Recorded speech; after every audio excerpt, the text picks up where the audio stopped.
KPBS On Demand is supported by Fleet Science Center's newest exhibit, Survival of the Slowest. See firsthand how nature's smallest, slowest, and weakest creatures can not only survive, but thrive in the wild. Open May 24th through September 1st. Learn more at fleetscience.org. Good morning, I'm Debbie Cruz. It's Wednesday, October 19th. A new law is meant to shine a spotlight on cases of police discrimination. More on that next. But first, let's do the headlines. Good news for 43 million Americans who have student debt. You can now sign up online for federal student loan forgiveness. 12 million people have already applied, and people who have signed up told KPBS it took less than 5 minutes. To qualify, your income for 2020 or 2021 must be less than $125,000 a year as a single tax filer, or under $250,000 as a couple or family. You can apply at studentaid.gov. The deadline is December of next year. A motorcyclist who lost a leg in a freeway crash caused by a Navy sailor in National City has reached a nearly $11 million settlement with the federal government. It's believed to be the largest settlement ever in a personal injury case involving a vehicle collision against the federal government in San Diego. The crash happened in 2019 on Interstate 5 when a sailor driving a Navy van struck another vehicle, causing a chain reaction of crashes into Peter Arthur's motorcycle. He was thrown from his motorcycle and sustained serious injuries. Arthur is a Navy veteran. The average price of regular gas in San Diego County has dropped to under $6 a gallon for the first time since last month. Yesterday, the average price of regular gas dropped to $5.98 a gallon. The price drop of more than 7 cents is the largest decrease since 2018, but the average price is still nearly 60 cents higher than last month, and gas prices are $1.54 higher than this time last year. From KPBS, you're listening to San Diego News Now. Stay with me for more of the local news you need. KPBS On Demand is supported by the National Conflict Resolution Center. Geopolitics, a divisive election year, and strained budgets are all topics that can create tension in the workplace. NCRC can help workplace leaders navigate polarizing issues with the Culture, Communication, and Conflict Certificate. More at ncrconline.com.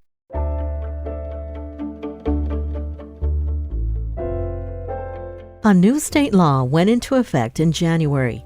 That requires law enforcement agencies to release records about officer discrimination.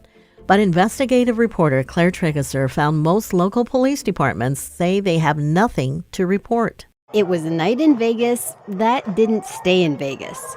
In January 2020, Sheriff's Deputy Andrew Phillips and his girlfriend spent hours at a casino drinking heavily with a group of German tourists. That's according to a sheriff's report. Later, the group went up to a hotel room. That's where things took a turn. Phillips allegedly punched a hole in a wall and pulled out his gun. He was arrested by Las Vegas police. Well, he's claiming that that's his girlfriend. She's in the room. They got in a fight over Russian Nazis. That's exactly what he's claiming. That's just what he said. That's what he's saying. Phillips was fired for breaking several sheriff's department rules, drinking while armed with a gun, and saying he's in law enforcement to avoid arrest. If the roles were reversed and I was in San Diego and I was put in the same situation, I'd respect the course and process, okay? But all of this would have stayed secret if Phillips hadn't broken one other rule. Who are you claiming to? German idiots.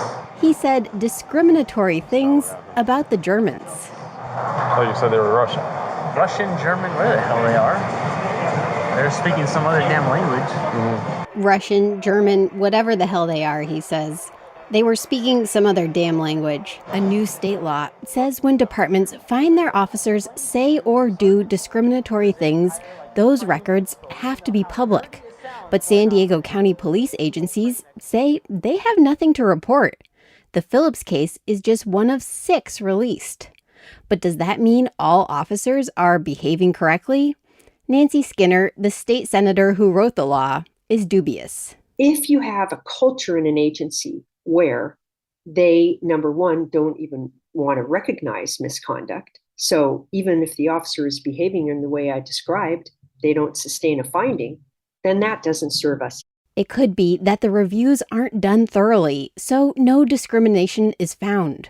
Or it could be that officers don't want to report on each other. I mean, I was scared to report it because I didn't want to be known as like the weak female or, the quote unquote snitch or rat. Stacey Ralph is a former sheriff's detective suing the department for sexual harassment. So I think there's this fear of reporting because then, everybody looks at you like, oh, I can't work with that person because they're a snitch and they can't take jokes. There's also reluctance to report from members of the public. So the first big issue is that the public does not think that these discrimination claims will be taken seriously. Rashawn Ray is a senior fellow at the Brookings Institution.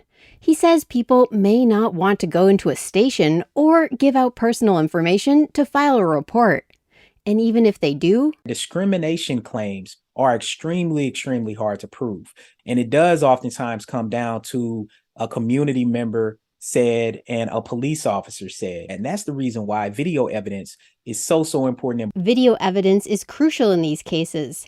So says Lieutenant John Boyce, who runs the San Diego Department's internal affairs. He calls it body-worn cameras, or BWCs. I can think of several examples where there's an allegation of some insensitive term being used. And when we review the BWC, we clearly see that it never occurred. He says the low number of discrimination cases is a sign of progress. I would like to think that it just shows that our the deputy sheriffs and employees of the San Diego Sheriff's Department are doing their job impartially and doing what we expect of them. What does Russians have to do with anything? But community members who deal with police say there is discrimination going on, and more than just sheriff's deputies like Andrew Phillips saying things about Germans. Claire Tregesser, KPBS News.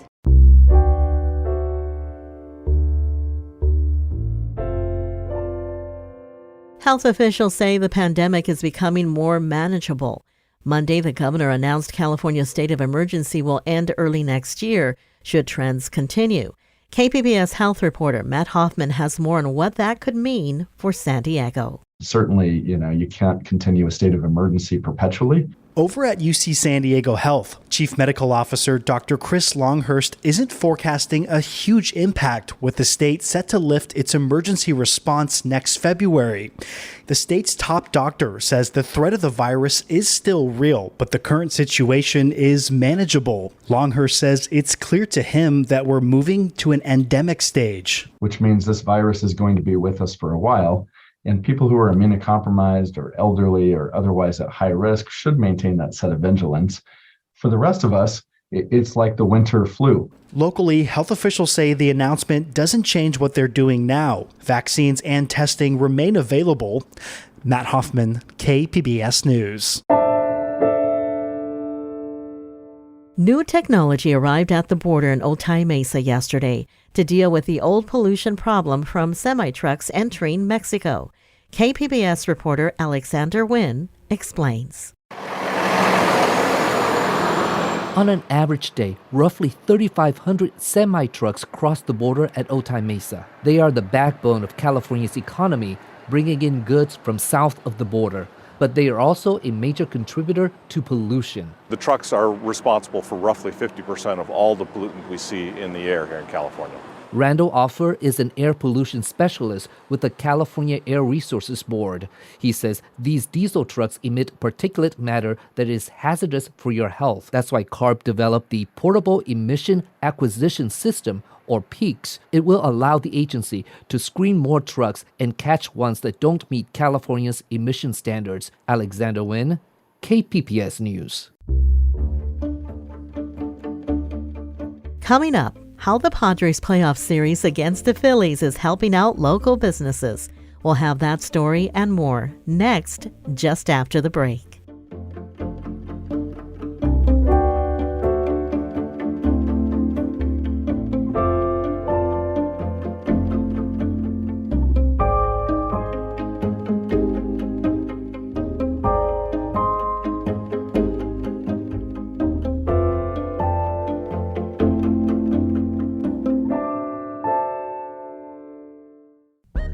Now on the Finest podcast, the NPR Tiny Desk Contest, we highlight our favorite local entries and hear from the artists who made them. We're just very tired of hearing music that doesn't represent the people or is very nonsense or just dumbing people down. Listen now wherever you get your podcasts.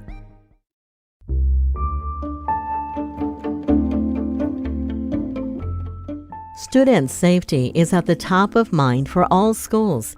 In Valley Center, a new resource is giving schools more peace of mind. KPBS North County reporter Tanya Thorne has the story. Valley Center High School has a new process for anyone stepping foot on the school campus. The Raptor security system scans a visitor's ID and prints out a badge. That badge will need to be worn by the visitor at all times while on campus. It does help account for who's on campus should something occur, and it will help in the evacuation process and accounting for anybody that we would need to locate. Lieutenant Jim Emig is the station commander at the Valley Center Sheriff's Substation. He says the security system has been installed at all of the Valley Center Palma Unified Schools. The San Pasqual Economic Development Corporation funded the $14,000 program. Tanya Thorne, KPBS News.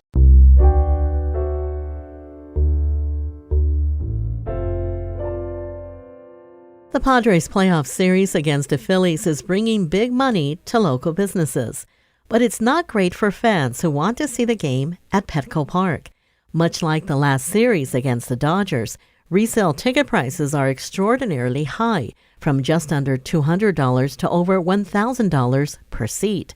Felipe Cataquiz bought tickets for himself and his son to watch Tuesday's game. It went up to like $291, so I went ahead and grabbed it.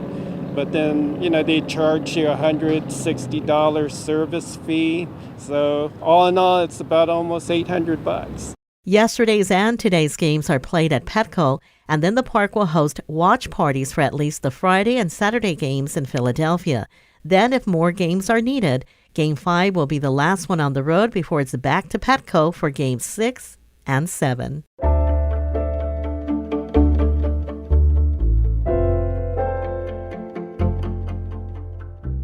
The local arts organization Write Out Loud's Poe Fest provides audiences with a chance to meet Edgar Allan Poe, the master of such morbid 19th century works as The Raven and The Telltale Heart. KPBS arts reporter Beth Accomando took advantage of this opportunity to speak with Mr. Poe directly to get insights into his work. We're very fortunate today to actually have Mr. Edgar Allan Poe with us to discuss his work. So, Mr. Poe, what do you think has contributed to the legacy of your work? Without any doubt, morbidity, curiosity, the curiosity of morbid young minds. For young minds are indeed curious about the darker aspects of the human soul, the darker, more violent, more volatile areas of sanity. In one of my stories, The Premature Burial, I state the lines which divide life from death are at best shadowy and vague. Who is to say where one ends and the other begins? I also contend that the lines which divide the boundaries between sanity and insanity are also shadowy and vague. It has been the case throughout history that humans grow fascinated, curious about madness, mental fragility. That said, I offer this bit of caution to young readers. Be cautious when you seek madness.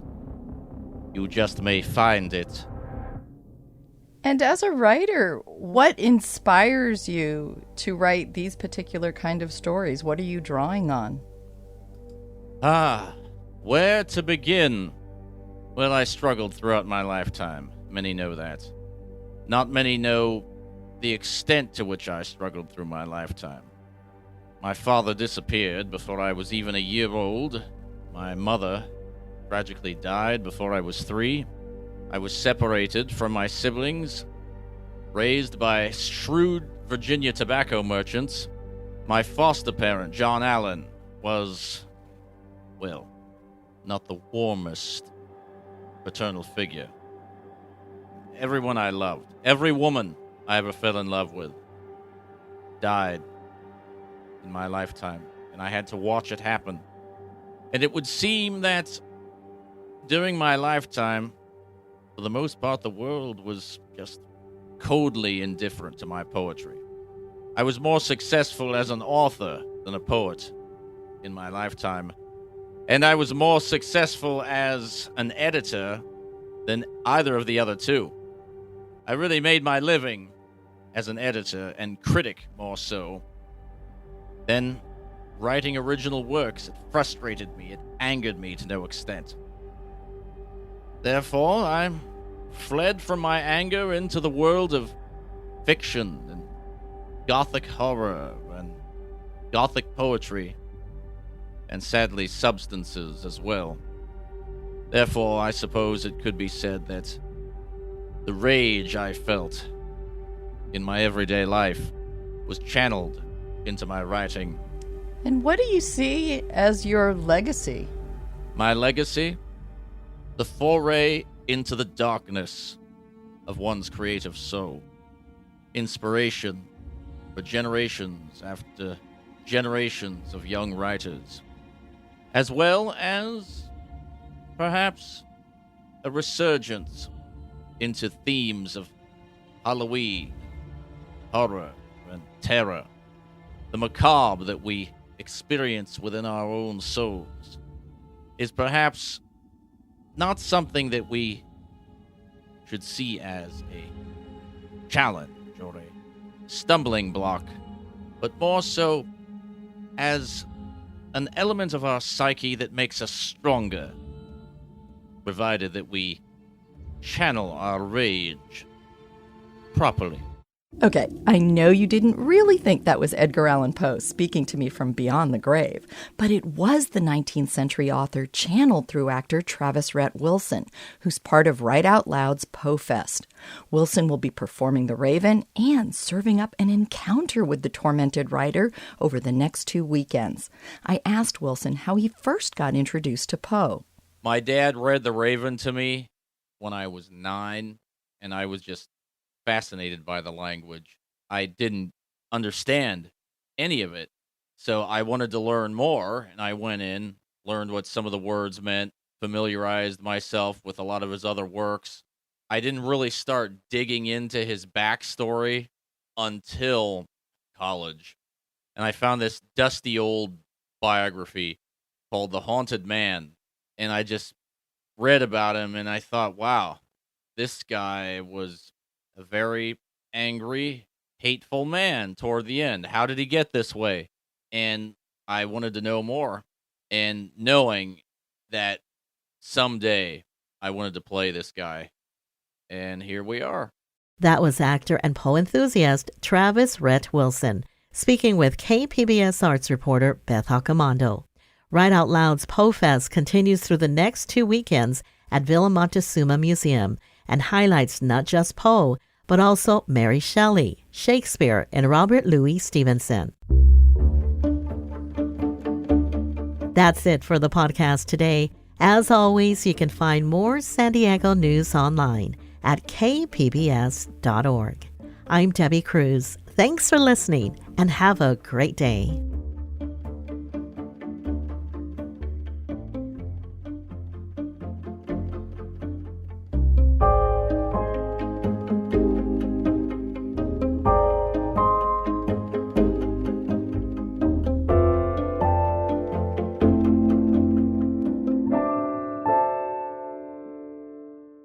KPBS On Demand is supported by UC San Diego's Art Power, presenting cellist Joshua Roman, performing from his album Immunity, alongside music by J.S. Bach and more. Sunday, June 22nd at UC San Diego's Epstein Family Amphitheater. Reserve your tickets at artpower.ucsd.edu.